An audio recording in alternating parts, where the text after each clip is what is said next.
Sebuah gelombang protes moral yang jarang terjadi mengguncang Israel dari dalam dan luar.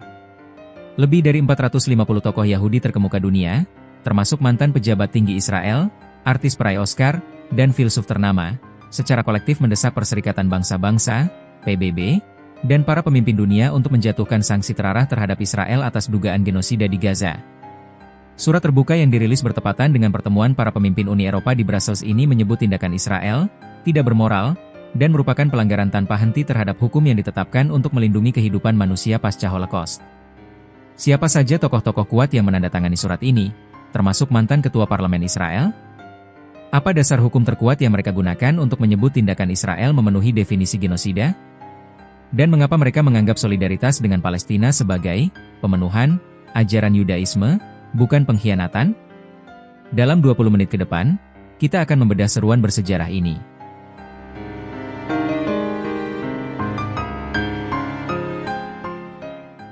Segmen 1, Landasan Moral dan Konvensi Pasca Holocaust.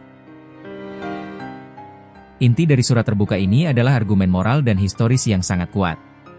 Para penandatangan tidak lupa bahwa banyak hukum, piagam, dan konvensi internasional yang ada saat ini, yang dirancang untuk menjaga kehidupan manusia, diciptakan secara langsung sebagai respons terhadap Holocaust.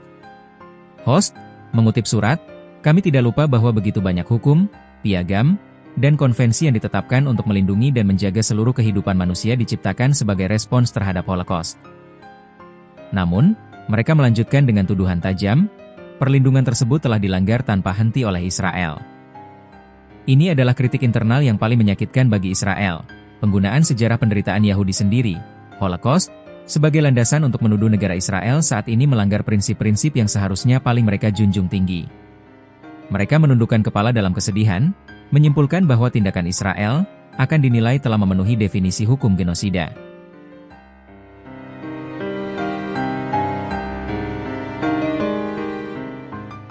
Daftar penuntut, tokoh-tokoh Yahudi global.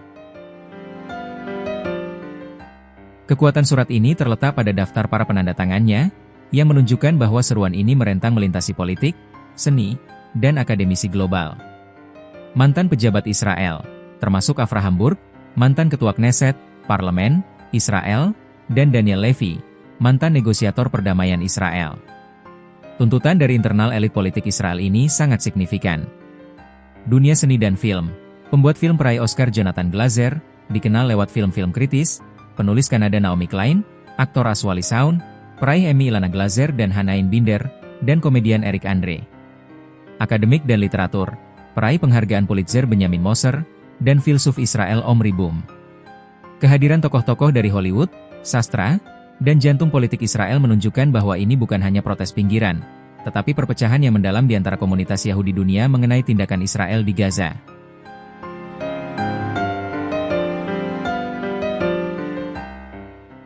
Tuntutan spesifik, sanksi, ICJ, dan senjata.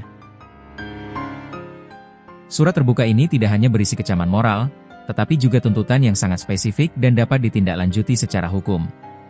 Sanksi terarah, targeted sanctions, mereka mendesak pemimpin dunia untuk menjatuhkan sanksi yang terarah kepada Israel. Stop transfer senjata. Mereka meminta agar transfer senjata dihentikan untuk menghindari keterlibatan, complicity, dalam pelanggaran hukum internasional. Penegakan hukum internasional, mendesak pemimpin dunia untuk menegakkan putusan dari Mahkamah Internasional, ICJ, dan Mahkamah Pidana Internasional, ICC. Tuntutan untuk menjatuhkan sanksi dan menghentikan transfer senjata, terutama saat para pemimpin Uni Eropa bertemu, merupakan upaya untuk menekan negara-negara Barat yang selama ini menjadi pemasok senjata dan pendukung finansial utama Israel. Mereka juga menuntut agar dunia menolak klaim palsu antisemitisme terhadap mereka yang berjuang demi keadilan. Mereka mengingatkan ajaran bijak kuno, ketika para bijak kami mengajarkan bahwa menghancurkan satu nyawa sama dengan menghancurkan seluruh dunia, mereka tidak memberikan pengecualian bagi Palestina. Ini adalah seruan untuk kembali pada prinsip etika universal yang mendasari Yudaisme, menolak upaya politik yang menyamakan kritik terhadap Israel dengan antisemitisme. Surat terbuka ini adalah momen penting. Ini adalah perlawanan moral yang paling terorganisir dan berprofil tinggi dari dalam komunitas Yahudi sendiri, menuntut keadilan, gencatan senjata, dan yang lebih luas, berakhirnya pendudukan dan apartheid yang mereka yakini menjadi akar dari kekerasan ini.